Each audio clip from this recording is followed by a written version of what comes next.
ಅಮ್ಮ ನಮಸ್ತೆ. ನಮಸ್ತೆ. ನಿಮ್ಮ ಹೆಸರು? ಉಷಾ. ನೀವೆಲ್ಲಿಂದ ಬರೋದು?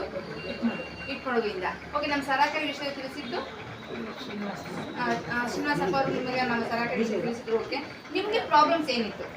ನನಗೆ ಥೈರಾಯ್ಡ್ ಪ್ರಾಬ್ಲಮ್ ಇತ್ತು. ಮತ್ತು ಇನ್ನೊಂದು ನೆಕ್ಸ್ಟ್ ಒಬಿಸಿಟಿ ಮತ್ತು ನನಗೆ ಮೇಯ್ನಾಗಿ ಈ ಕೈ ತುಂಬಾ ನೋವಾಗೋದು. ಯಾವಾಗಲೂ ಓಲೆ ನೋಡ್ಕೊಳ್ಳೋದು, ಕೆಲಸ ಮಾಡೋದು, ಈ ಥರನೇ ಮಾಡ್ತಾ ಇದ್ದೆ ನಾನು. ಸೊ ಇಲ್ಲಿ ಸೆರಾಕೇರಿಗೆ ಬಂದಮೇಲೆ ನನಗೆ ಇವಾಗ ಕೈಯೆಲ್ಲ ಒಲಿ ನೋಡ್ಕೊಳ್ಳೋದಂತೂ ಖಂಡಿತ ಇಲ್ಲ, ಆರಾಮಾಗಿದೆ ಕೈ. ಒಬಿಸಿಟಿ ಸ್ವಲ್ಪ ಮಟ್ಟಿಗೆ ಕಡಿಮೆ ಆಗಿದ್ದೀನಿ, ತೀರಾ ಅಂತ ಅಲ್ಲ, ಕಡಿಮೆ ಆಗಿದ್ದೀನಿ. ಓಕೆ, ಥೈರಾಯ್ಡ್ ಪ್ರಾಬ್ಲಮ್ಸ್ ಇದೆ, ಒಬಿಸಿಟಿನೂ ಕಮ್ಮಿ ಆಗಿದ್ದೀನಿ ಅಂತಾನೆ ಹೇಳ್ತಿದ್ದಾರೆ. ಮತ್ತೆ ಭುಜ ನೋವು ಸಹ ಇತ್ತು, ಅದು ಸಹ ಕಮ್ಮಿ ಆಗಿದೆ ಅಂತಾನು ಹೇಳ್ತಿದ್ದಾರೆ. 25 ದಿನ ಆಯ್ತು ನಮ್ಮ ಸರಾಕರಿಗೆ ಬಂದು ಥೆರಪಿನ ತಗೊಂಡು. 25 ದಿನ ಅವ್ರಿಗೆ ವೆಯ್ಟ್ ಲಾಸು ಆಗಿದ್ದಾರೆ ಅಂತಾನು ಹೇಳ್ತಾರೆ. ಭುಜ ನೋವು ಕಮ್ಮಿ ಆಗ್ತಾ ಇದೆ ಅಂತ ಹೇಳ್ತಿದ್ದಾರೆ. ಇನ್ನೊಂದು ವಿಷಯ ಅಂತ ಹೇಳಿದ್ರೆ ಅವರು ಫೇಸ್ಗೆ ಅಂತ ಹೇಳಿದ್ರೆ ಅವ್ರ ಫೇಸ್ ಹೇಗಿತ್ತು ಮೊದಲು ನಮ್ಮ ಸರಾಕರಿಗೆ ಬರೋದು ಮುಂಚೆ?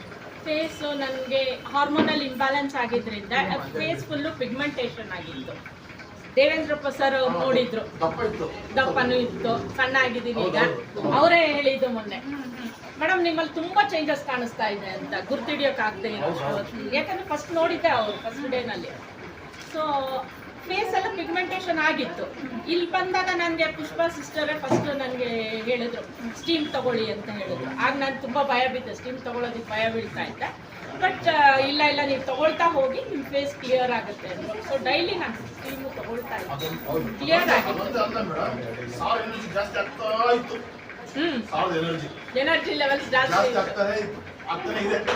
ಓಕೆ, ಈಗ ಇಲ್ಲಿ ಸ್ಟೀಮ್ ತಗೊಂಡ್ರ ಮೇಲೆ ನಿಮ್ಮ ಒಂದು ಫೇಸ್ ಗ್ಲೋನೆಸ್ ಬಂದಿದೆ, ಮತ್ತೆ ಫುಲ್ ಬ್ಲ್ಯಾಕ್ ಆಗಿತ್ತು, ಸ್ವಲ್ಪ ಊದಂಗ ದಪ್ಪವಾಗಿತ್ತು ಅಂತ ಹೇಳ್ತಿದ್ದೀರಾ. ಇಲ್ಲಿ ಸ್ಟೀಮ್ ತಗೊಂಡು ಫಸ್ಟ್ ಅದಕ್ಕೆ ಸ್ಟೀಮ್ ಕೊಡುವಂಥದ್ದು. ಸ್ಟೀಮ್ ಥೆರಪಿ ತಗೋಬೇಕಂದ್ರೆ ಅದರಲ್ಲಿ ಜೇಡ್ ಸ್ಟೀಮ್ ಇದೆ, ಜೇಡ್ ಸ್ಟೋನ್ಸ್ ಇರುತ್ತೆ. ಆ ಜೇಡ್ ಸ್ಟೋನ್ ವಾರ್ಮ್ ಅಪ್ ಮುಖಾಂತರವಾಗಿ ನಮ್ಮ ಫೇಸ್ಗೆ ತಗೊಳ್ತಾ ಇರ್ಬೇಕಾದ್ರೆ ನಮ್ಮ ಫೇಸ್ ಚೆನ್ನಾಗಿರುತ್ತೆ, ಗ್ಲೋನೆಸ್ ಬರುತ್ತೆ, ನಮಗೆ ಊತ ಇರೋದೆಲ್ಲ ಕಮ್ಮಿ ಆಗುವಂಥದ್ದು ವಿಷಯಗಳಿರುತ್ತೆ. ಸ್ಟೀಮ್ ತಗೊಳ್ ಮೇಲೆನೆ ಅಮ್ಮನಿಗೆ ಒಳ್ಳೆ ರಿಸಲ್ಟ್ ಸಿಕ್ಕಿದೆ ಅಂದ್ರೆ ಫೇಸು ಅಷ್ಟೇ ಗ್ಲೋನೆಸ್ ಬಂದಿದೆ, ಫುಲ್ ಬ್ಲ್ಯಾಕ್ ಇತ್ತು, ಕ್ಲಿಯರ್ ಆಗಿ ಆಗ್ತಾ ಇದೆ ಅಂತ ಹೇಳ್ತಿದ್ದೀರಾ. ಖಂಡಿತ. ಬೇರೆ ಏನು ಚೇಂಜಸ್ ಆಯ್ತು? ಬೇರೆ ಏನು ಅಂದರೆ ನಾವು ನೀರು ತಗೊಂಡು ಹೋಗ್ತಾ ಇದ್ವಿ 10 ದಿನ ಸ್ಪೆಷಲ್ ಇದರಲ್ಲಿ.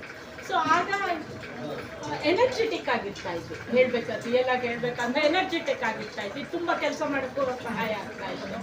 ಮತ್ತೆ ಅಲ್ಲಿ ಹೋಗೋಣ, ಇಲ್ಲಿ ಹೋಗೋಣ, ಅದು ಮಾಡೋಣ, ಇದು ಮಾಡೋಣ ಅನ್ಸೋದು. ಅದಕ್ಕೆ ಮುಂಚೆ ಬಿಡಪ್ಪ ಅಲ್ಲೊಂದು ಕೆಲಸ ಬಿದ್ದಿರ್ಲಿ ಕೂರೋಣ ಅನ್ಸೋದು. ಬಟ್ ಇದು ಎನರ್ಜೆಟಿಕ್ ಆಗಿ ಅನ್ಸುತ್ತೆ. ಓಕೆ, ಮೊದಲು ಸರಾಕರ್ ಬರೋಕ್ಕೂ ಮುಂಚೆ ಹೇಳಿದ್ರೆ ಕೆಲಸ ಇದ್ರಲ್ಲಿ ನಾವು ಸುಮ್ಮನೆ ಕೂತ್ಕೊಳ್ಳೋಣ, ಒಂದು ಬೇಜ ಅಂದ್ರೆ ಸೋಂಬೇರಿತನ ಅನ್ನೋದು ಇತ್ತು, ಆಮೇಲೆ ಮಾಡ್ಕೊಳ್ಳೋಣ ಅನ್ನೋ ವಿಷಯಗಳನ್ನ ಇತ್ತು. ಆದ್ರೆ ಸರಾಕರ್ ಬಂದ ಮೇಲೆ ಇಲ್ಲಿ ಥೆರಪಿ ತಗೊಂಡ್ಮೇಲೆ ಒಂದು ಎನರ್ಜಿ ಆಗ್ತಿದೆ, ಇನ್ನು ಎಷ್ಟವಾಗಿ ಕೆಲಸ ಮಾಡಕ್ಕೆ ಇಂಟ್ರೆಸ್ಟ್ ಸಹ ಆಗ್ತಾ ಇದೆ ಅನ್ನೋ ವಿಷಯಗಳನ್ನ ಅಮ್ಮ ಹೇಳ್ತಾ ಇರೋಂಥದ್ದು. ಹೌದಲ್ಲಮ್ಮ? ಓಕೆ ಅಮ್ಮ, ಬೇರೆ 25 ದಿನ ಏನು ಚೇಂಜಸ್ ಆಯ್ತು?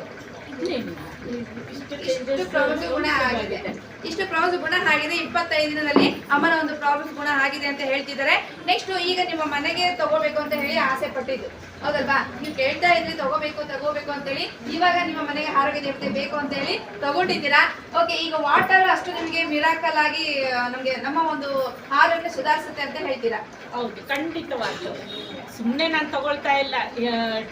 ಸಿಸ್ಟರ್ ಬಂದು ಹೇಳಿದ ತಕ್ಷಣ ಅವ್ರನ್ನ ಕೇಳಬೇಕು. ನಾನು ಬಹಳಷ್ಟು ಪ್ರಶ್ನೆಗಳು ಕೇಳಿದ್ದೀನಿ, ಭಾಳಷ್ಟು ಕೇಳಿದ್ದೀನಿ. ಏನಪ್ಪ ಇವ್ರು ಇಷ್ಟೊಂದು ಪ್ರಶ್ನೆ ಕೇಳ್ತಾರೆ ಅನ್ನೋಷ್ಟು ಕೇಳಿದ್ದೀನಿ. ಆಲ್ಕಲೈನ್ ವಾಟರ್ ತೊಗೊಂಡ್ರೆ ಏನಾಗುತ್ತೆ, ಅದು ಜಾಸ್ತಿ ತೊಗೊಂಡ್ರೆ ಏನಾಗುತ್ತೆ ಇದು ಅಂತ. ಸುಮಾರು 20 ದಿವಸದ ಹಿಂದೆಯಿಂದನೂ ನಾನು ಇದ್ರ ಬಗ್ಗೆ ಗೂಗಲ್ನಲ್ಲೂ ರಿಸರ್ಚ್ ಮಾಡಿದ್ದೀನಿ. ಎಲ್ಲ ಕಡೆನೂ ಏನಾಗುತ್ತೆ, ಏನು ಜಾಸ್ತಿ ತೊಗೊಂಡ್ರೆ ಏನಾದರೂ ತೊಂದರೆ ಆಗುತ್ತಾ ಅಂತ ಪ್ರತಿಯೊಂದು ವಿಷಯನೂ ಕೂಲಂಕುಷವಾಗಿ ಗೂಗಲ್ನಲ್ಲೂ ಸರ್ಚ್ ಮಾಡಿದ್ದೀನಿ, ಸಿಸ್ಟರ್ಸ್ನು ಕೇಳಿ ತಿಳ್ಕೊಂಡಿದ್ದೀನಿ. ಎಲ್ಲ ಆದಮೇಲೆ ನನಗೊಂದು ಸ್ಯಾಟಿಸ್ಫ್ಯಾಕ್ಷನ್ ಬಂದ ಮೇಲೇ ಇದನ್ನು ತಗೊಳ್ತಾ ಇರೋದು. ನಾನು ಹಾಗೆ ತಗೊಳ್ತಾ ಇಲ್ಲ.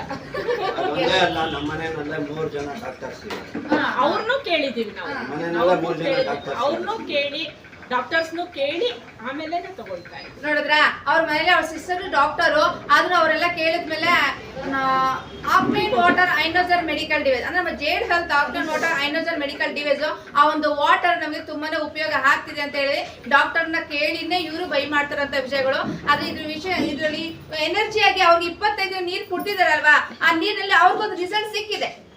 ಆ ರಿಸಲ್ಟ್ ಸಿಕ್ಕದ್ಮೇಲೆ ಇವಾಗ ಮನೆಗೆ ಬೈ ಮಾಡ್ತಿರೋದು ವಿಷಯ ಅಂದ್ರೆ ಅವ್ರ ಮಗಳಿಗೋಸ್ಕರನೇ ಮಗು ಇನ್ನು ಎನರ್ಜಿಯಾಗಿ ಆ ಮಗು ಇವತ್ತು ಹೇಳಬೇಕು. ನಂಗೆ ಖುಷಿ ಆಯ್ತು, 6:30 ಸಂಜೆವರೆಗೂ ಅದು ಮಗು ಒಂದು ಏನಾದ್ರು ಒಂದು ವರ್ಕ್ ಬ್ಯಾಕ್ ಟು ಬ್ಯಾಕ್ ಸ್ಕೂಲಿಂದ ಕ್ಲಾಸಸ್ ಕ್ಲಾಸಸ್ ಬಾಸ್ಕೆಟ್ ಬಾಲ್ ಇದೆ, ಇದು ಕೋಚಿಂಗ್ ಮಾರ್ನಿಂಗು, ಮತ್ತೆ ಸ್ಕೂಲು, ಮತ್ತೆ ಕೋಚಿಂಗು, ಮತ್ತೆ ಗಿಟಾರ್ ಕ್ಲಾಸು ಸಾಯಂಕಾಲ, ಮತ್ತೆ ಇದು ಹಿಂದಿ ಕ್ಲಾಸು, ಈ ತರ ಕಂಟಿನ್ಯೂಸ್ ಇದೆ. ಬೆಳಗ್ಗೆ 6 ಗಂಟೆಗೆ ಎದ್ರಿ ಪಾಪ ಮಗುಗೆ ಸಂಜೆವರೆಗೂ ಕಂಟಿನ್ಯೂ ಆಗಿ ಹೋಗ್ತಾನೆ ಇದೆ, ಪ್ರಾಕ್ಟೀಸ್ ಮಾಡ್ತಾನೆ ಇದ್ದಾರೆ ಅಂತ ಹೇಳ್ತಿದ್ರೆ ಆ ಮಗು ಎನರ್ಜಿ ಬೇಡವಾ?